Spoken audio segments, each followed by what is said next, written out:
होली की आत्मा। बचपन से शहर में रहने वाला मनोज इस साल होली की छुट्टियों में अपने गांव दुर्गापुर वापस आता है, जहां उसे देख पूरा गांव खुशी से झूम उठता है। जब गया था तब इतना सा था और अब देखो कितना बड़ा हो गया है।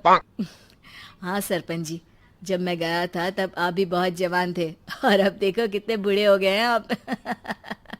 चलो चलो, बढ़िया है। बच्चा घर वापस आ गया। इसी खुशी में आज रात पार्टी होगी।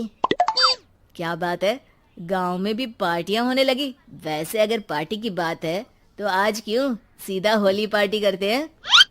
होली पार्टी की बात सुन चहल पहल में अचानक सन्नाटा छा जाता है, जिसे देख मनोज को कुछ अजीब लगता है, लेकिन तभी सरपंच बात पलट देता है। अब बहुत देर हो गई, चलो सब अपने घर चलो, पार्टी के बारे में कल सोचेंगे। मनोज भी मम्मी पापा के साथ घर आ जाता है, पर होली पार्टी और उस पर पूरे गांव की खामोशी वाली बात अभी तक उसके जहन से निकलती नहीं। पापा, होली पार्टी की बात पर सब चुप क्यों हो गए थे? अरे होगी उनकी कोई अपनी बात। मुझे गांव की पंचायत ही थोड़ी पता है। थक गया हूँ, चलो सो जाते हैं, कल बात करते हैं। पापा की बात मानते हुए मनोज भी सोने चला जाता है। आज तो छुपा लिया, लेकिन हफ्ते बाद जब होली का दिन आएगा तब इसे कैसे रोकोगे? अगली सुबह सूरज के साथ ही मनोज भी गांव घूमने निकल जाता है, जिस पर रास्ते में उसे अपनी ही उम्र के कुछ लड़के भी मिलते हैं, जिनसे दोस्ती कर अब वो उनके साथ घूमने लगता है। इसी तरह कुछ दिन बीत जाते हैं और होली नजदीक आने लगती है। दोस्तों, होली में 4 दिन ही बचे हैं, पर गांव में उसकी कोई तैयारियां क्यों नहीं दिख रही? क्योंकि यहाँ होली नहीं मनाई जाती। अरे पर ऐसा क्यों? वो राजा भूषण। अरे तुम 4 दिन के लिए आए हो, क्या इतना सोच रहे हो? चलो कुछ खाने चलते हैं। इसी के साथ एक बार फिर होली की बात को टलते हुए देख मनोज को शक होने लगता है। वो घर पहुंचते ही इंटरनेट पर अपने गांव और राजा भूषण के बारे में जानकारी निकालने लगता है। क्या? मुझे आज तक ये नहीं पता था। ऐसा कैसे? किसी ने मुझे कुछ बताया क्यों नहीं? सारी जानकारी लेने के बाद मनोज गांव वालों या अपने मम्मी पापा से कुछ पूछे बिना खुद ही उसकी सच्चाई के बारे में छानबीन करने लगता है, जिसके चलते वो राजा भूषण की हवेली में पहुंचता है। वाह, क्या हवेली है यार। पर क्या यहाँ सच में कोई भूत है? हेलो भूत जी, कोई है क्या? हम इस साल गांव में होली सेलिब्रेट कर रहे हैं, क्या आप उस पर थोड़ा इंटरव्यू देंगे? मनोज के ऐसा बोलते ही गांव में तूफान उठ जाता है और हवेली में रखी सारी चीजें हिलने लगती है। एक अदृश्य शक्ति मनोज को धक्का देकर हवेली से बाहर निकाल दरवाजा बंद कर लेती है। ये सब देख मनोज हैरान रह जाता है। क्या अभी मुझे हवा ने धक्का देकर बाहर निकाल दिया? मेरे होते हुए इस गांव में कभी होली नहीं मन सकती, इसलिए दोबारा ऐसी कोशिश भी मत करना, अंजाम बुरा होगा। आवाज सुन मनोज हैरानी से इधर उधर देखने लगता है, पर उसे कोई दिखाई नहीं देता।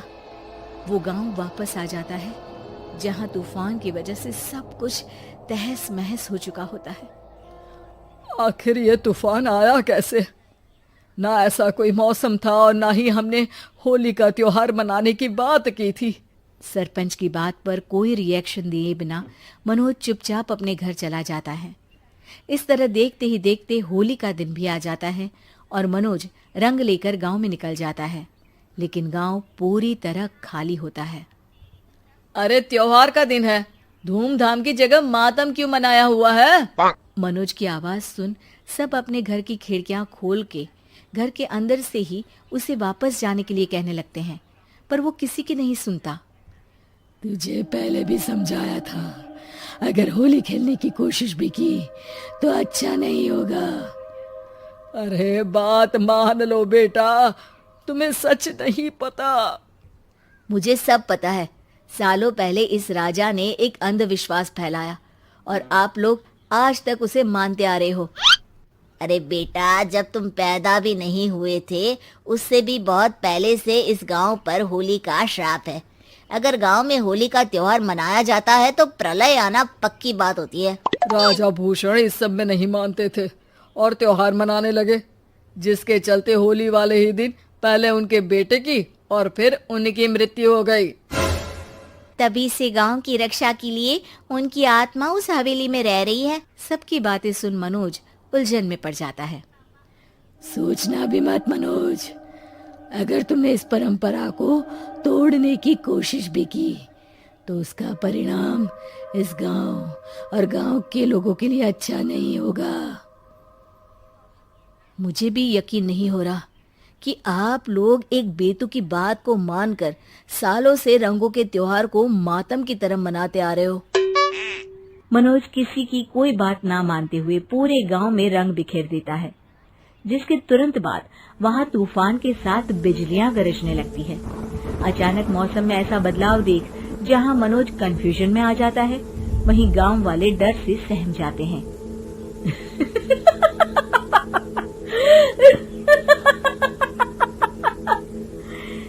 इस लड़के ने हमारे जैसे सिर्फ अपने स्वार्थ के लिए नहीं बल्कि पूरे गांव की खुशियों के लिए यहाँ होली मनाई है, जिस वजह से अब इस गांव पर होली का श्राप टूटता है।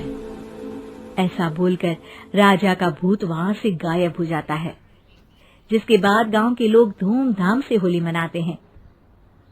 खुशियों के रंग गांव में बिखरे ही होते हैं कि अगली सुबह अचानक मनोज कहीं गायब हो जाता है और एक बार फिर गांव में होली का नया राज शुरू हो जाता है।